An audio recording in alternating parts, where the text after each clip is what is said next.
Ukraine assets trap floods Russian HQ Kelly. Then 24-kilogram strike silences it from inside.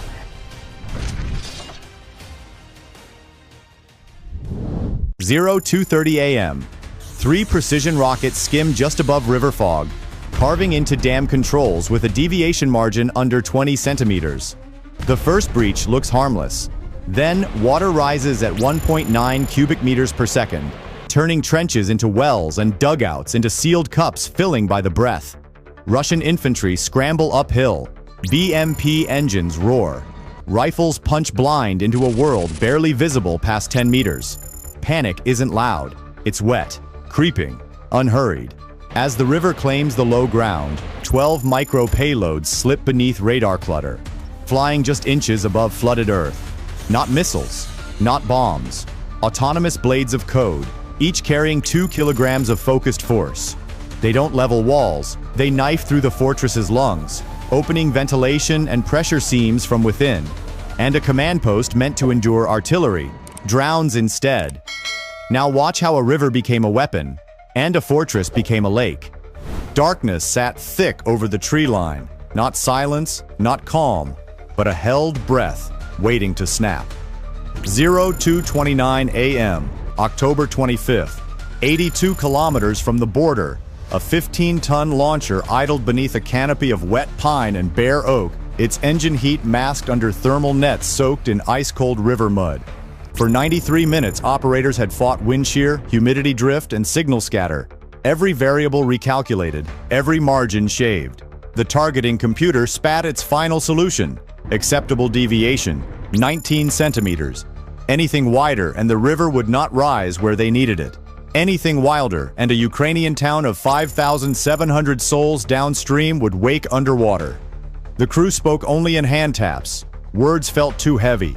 Sensors read fog density at 91%, dew clung thick across optics, and low clouds swallowed every ridgeline within 100 meters.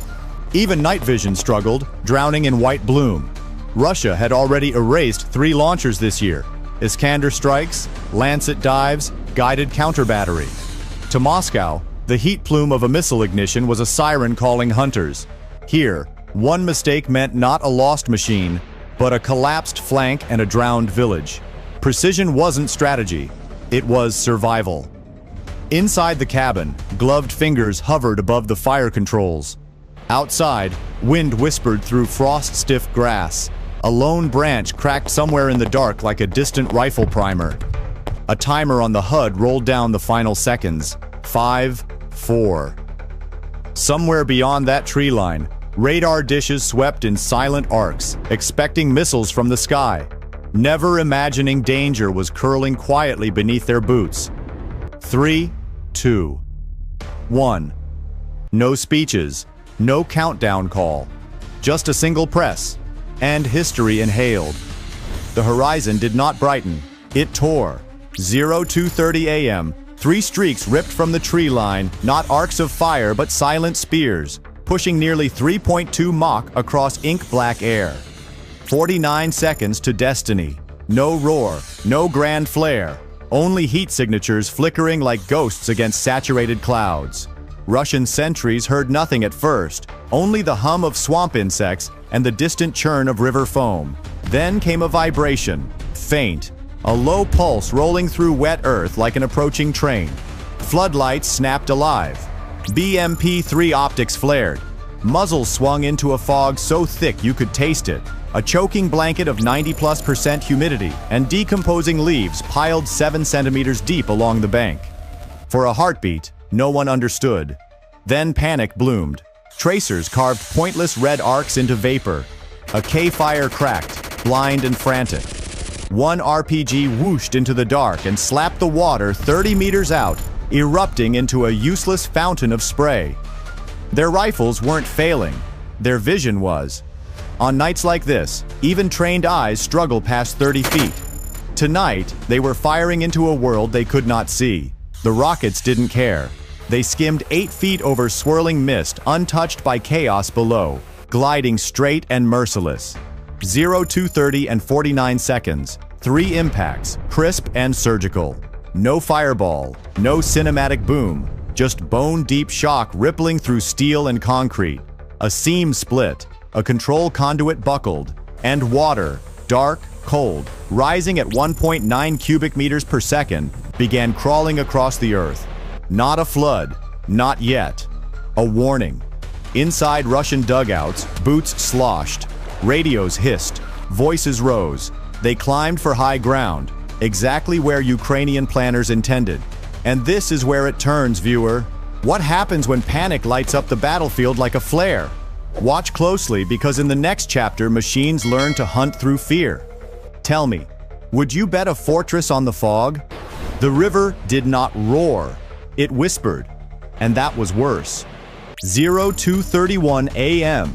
Water climbed with unnatural discipline, not chaos. 1.9 cubic meters per second spilled through the fractured valve housing, layering the earth in a cold sheen. In 40 seconds, trenches meant to stop shrapnel became basins holding nearly 1.4 meters of rising water. Kevlar vests soaked heavy. Radios drowned in static as lithium packs fizzed under pressure. 80 Russian infantry scrambled uphill in waves, boots sliding on clay thick as mortar paste. Sound changed, no longer rifle cracks but wet stomps. Metal clinks drowned beneath fog, muffling the landscape to 18 meters of effective visibility. The air tasted metallic. Saturation sensors later clocked humidity at 92.6%, enough to clog optics and wash infrared into a smear of gray. BMP-3 engines coughed alive, each spewing exhaust plumes at 280 degrees Celsius. Thermal signatures so bright they painted targets onto the night like torches in a cave. Forward armor plates glistened with condensed vapor. Laser rangefinders blinked against moisture scatter. Command net fractured. A relay truck flooded at axle depth in 1 minute 32 seconds, frying junction modules rated for IP67, but never for river surge.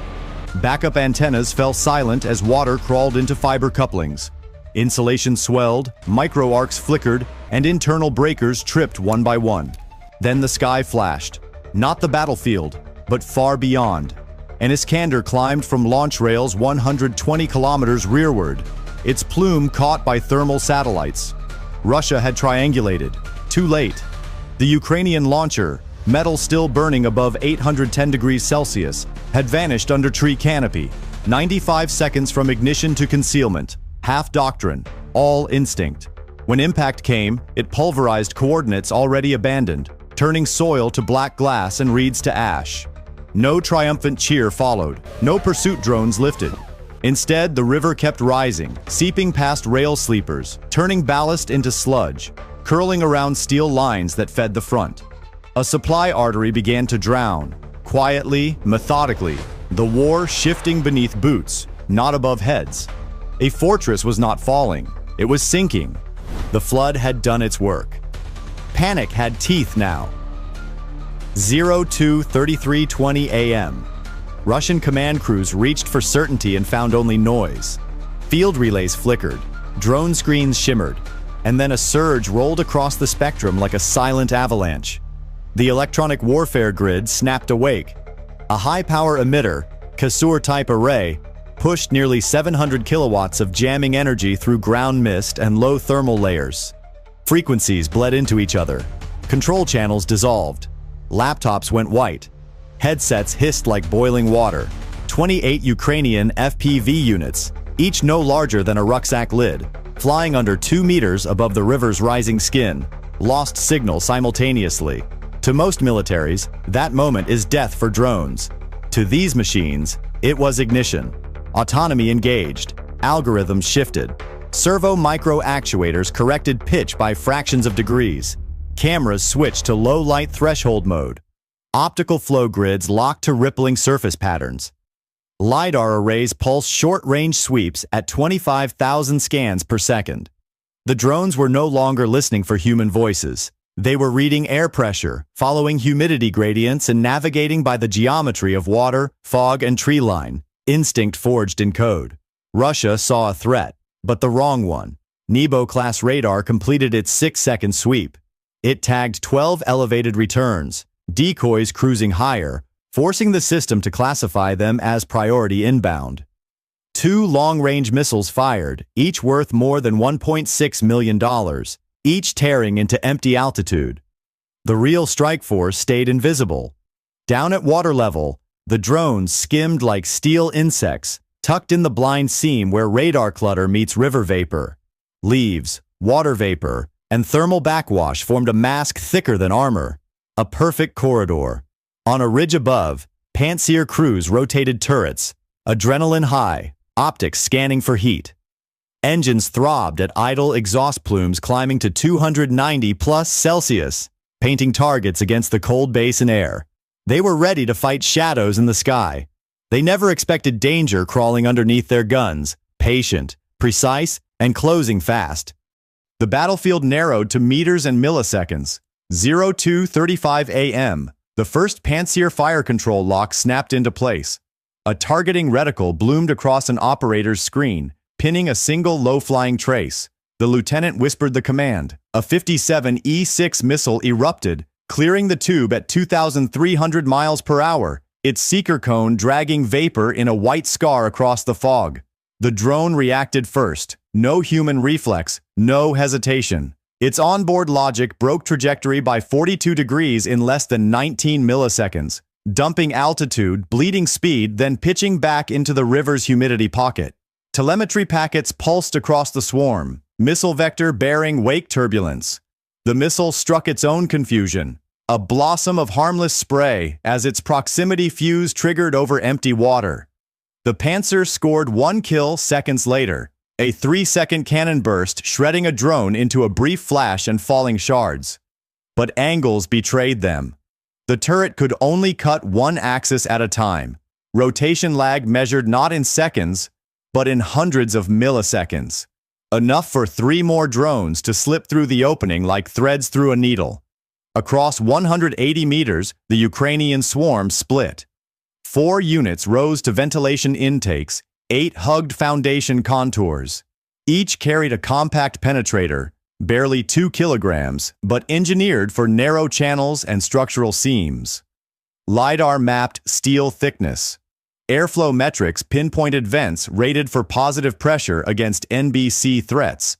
The perfect entry points. External sensors at the bunker blinked from stable to fault in under 7 seconds. Filter housings vibrated. Thermal dampers flickered orange. Then, impact cues. Not thunder, not shock. A synchronized ripple, 8 precise contact points. Charges did not aim to level walls. They aimed to pry open the exhale of a fortress. Inside, lights browned. Circuit breakers tripped. Air handling stuttered. Overpressure swelled where it was never meant to. In a command pit below, status screens froze mid-map, icons stuttering before dissolving into grayscale blocks. Above, Russian infantry braced, rifles lifted into fog. Below, the structure they stood on began to shake. Not from outside force, but from pressure borne inside steel and concrete. The next second would decide whether the headquarters endured or buckled from within. The bunker didn't explode outward. It folded into itself, as if the earth exhaled and swallowed it whole. 0236 and 10 seconds. Pressure, not fire, struck first. A silent surge moving through steel ribs and ventilation shafts. Dampers buckled. Conduits warped. Breakers snapped offline as internal heat spiked at over 30 degrees Celsius per minute. Screens froze mid-command. Airflow collapsed. A command brain suddenly couldn't breathe. Then the secondary shock arrived. Not a massive blast, but a cascading failure. Storage chambers overheated, containment seals flexed, and propellant stacks flashed into ignition by stress alone. Seismographs trembled. Ground layered with river clay shifted. Within 40 seconds, reinforced concrete fractured, steel frames bent, and river water poured into cavities never meant to touch air. Above, engines died in sudden silence. Radios hissed and fell mute. Units downrange waited for orders that would never come. Across the sector, over 4,800 troops operated blind, rationing fuel, abandoning armor to waterlogged fields and choking roads. Supply rail lines lay underwater, reroute orders jammed in broken comms. Nothing dramatic, just a fortress becoming a basin, and command dissolving like chalk under rising tide. Precision, not power, closed the night. It did not end in flames. It ended in stillness. By the time the sun touched the water, the fortress was gone, not crushed under bombardment, but erased by design, patience, and a rising tide that never needed to roar. The most fortified command node in the sector drowned not in explosions, but in strategy sharpened to a needlepoint. Where heavy armor once promised dominance, silence and planning rewrote the field. A dam became a doorway, a river became a weapon, and a bunker meant to endure became nothing more than a basin where decisions sank. War did not change here. It revealed itself. Precision over brute force, pressure over spectacle, systems over slogans. If you were in that bunker, would you have seen the flood coming? Tell me your thoughts below, and subscribe if you want to see more operations where sound is optional, but consequence is absolute.